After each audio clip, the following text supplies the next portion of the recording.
E hoje é dia de falarmos novamente sobre a gramática da língua de Eulália. Dessa vez, vou trazer dois assuntos relacionados à fonética do português não padrão, que a gente chama de rotacismo e o R retroflexo. Se você já tem gostado dos vídeos dessa série e dos outros vídeos sobre a língua de Eulália e os nossos vídeos, então fique comigo e vamos nessa!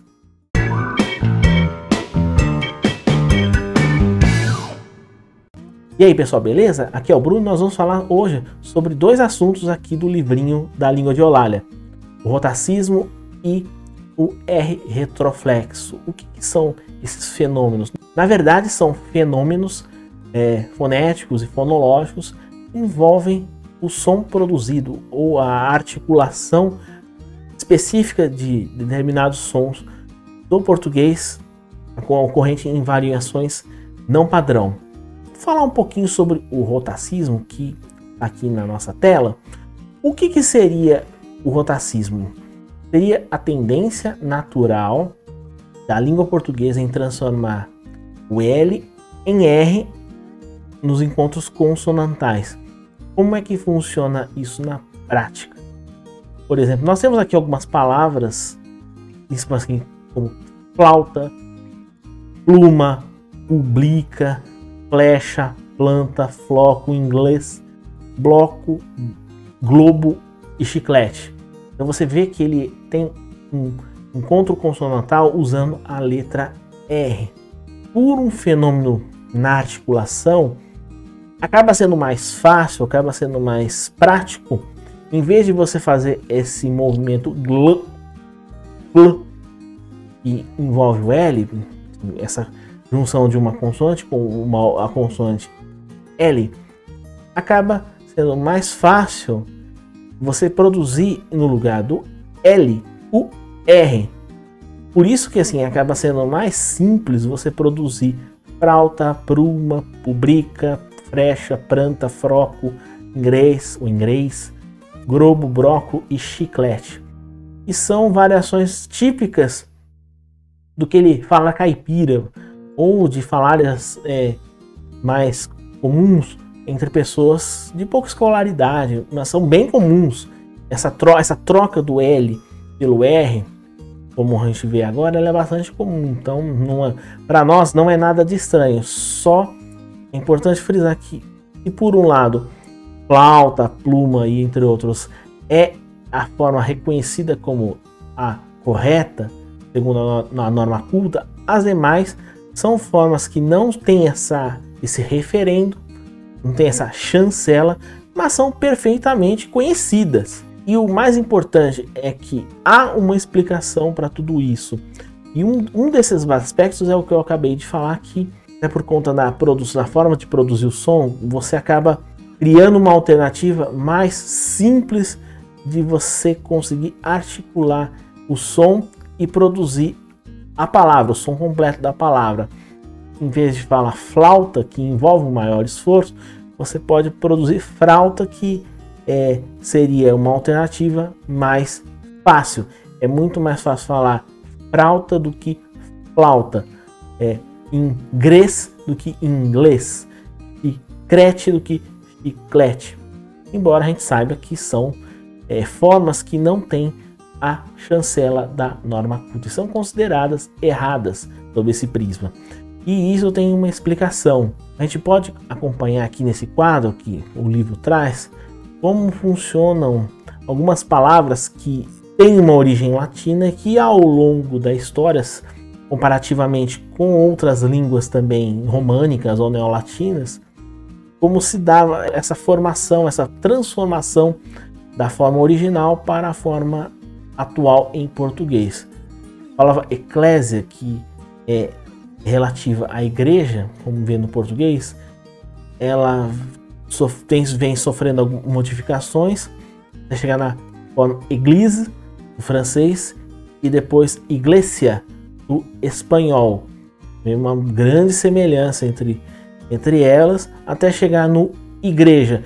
Percebam que quando se consolidou a forma em português, O encontro consonantal que você vê em iglis e em iglesia foi transformado em igreja. Da mesma forma como as outras palavras aqui apresentadas, Blasio, o nome próprio, e depois virou Blas e Blas no espanhol, até chegar no Brás no português. Então o fenômeno é o mesmo. Então o que a gente está querendo dizer com esses exemplos? Plaga, no latim que for plagia, aqui vou lembrar que no espanhol o som do Y sofre variações de acordo com a região, pode ser falado como plaja, playa e algumas outras formas que dependem da região. Eu costumo até falar playa por influência até do meu professor, que é argentino, e lá eles falam mais desse jeito, até chegar no praia. Então houve a transformação do pl para pr, de plaga, plage, e praia, plaja para praia. Vamos aos outros exemplos, como esclavo, depois virou esclava, esclavo para escravo. Ó, como mudou de esclavo ou escravo para escravo. E por fim, fluxo, florro, frouxo. Olha só a diferença do português. Então, o que a gente pode tirar dessa evolução? Então, você transformar o encontro consonantal com L, como no caso de iglesia, plagia, florro, em um encontro consonantal com R, como igreja, praia, frouxo, não é simplesmente um sinal de incultura, de erro, ignorância. Não, é um processo linguístico que pode ser identificado na evolução da língua quando ela se transformou em português, da língua latina para o português.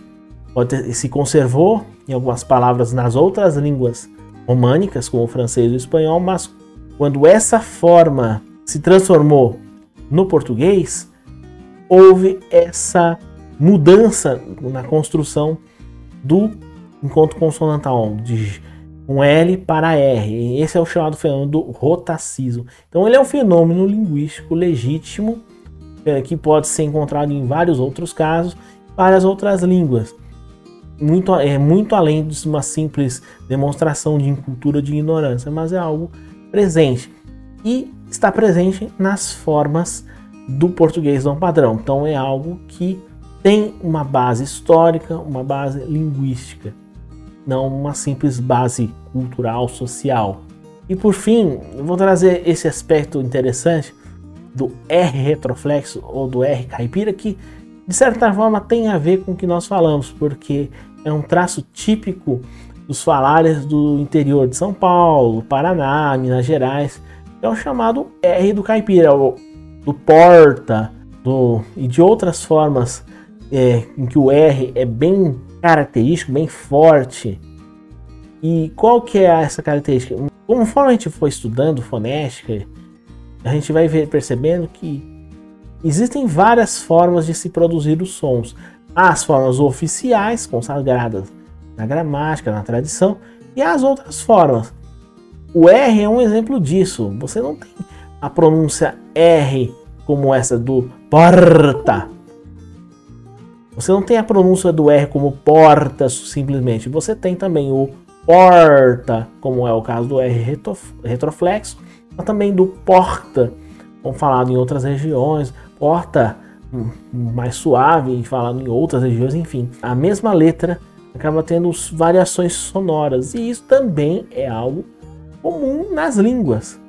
Essas mais suave ou mais forte, a articulação é diferente, e a gente vai ver isso ao longo do curso e também de outras disciplinas, de outras temáticas aqui no nos nossos vídeos, se vocês se interessarem. E uma coisa até muito curiosa é que quando você faz aula de inglês, os professores costumam dizer que quem é do interior acaba tendo mais facilidade para pronunciar algumas palavras. Isso é, de certa forma, verdade, porque o R pronunciado no inglês, vemos o R em meios de palavra, ele tem esse som do R retroflexo. Então palavras como fork, que é garfo, morning, como manhã, ou carpet, tapete, você vê que ele tem o mesmo som do R, retroflexo, esse R bem característico. E acaba sendo uma forma de um facilitador no aprendizado da pronúncia de várias palavras do inglês. É uma curiosidade importante que a gente pode se aprofundar em próximos vídeos. Tudo bem? Bom, esse aqui foi um vídeo mais falando sobre questões sonoras, tanto de fonética como de fonologia, mas que é importante a gente trazer porque são aspectos que caracterizam a formação e a evolução da língua portuguesa e mostram que o português não padrão tem muito a nos ensinar.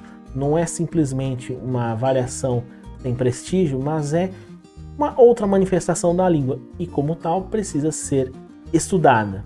Se você está gostando aqui dos nossos vídeos, então não se esqueça, me ajude a tornar esse conteúdo mais relevante, mais divulgado.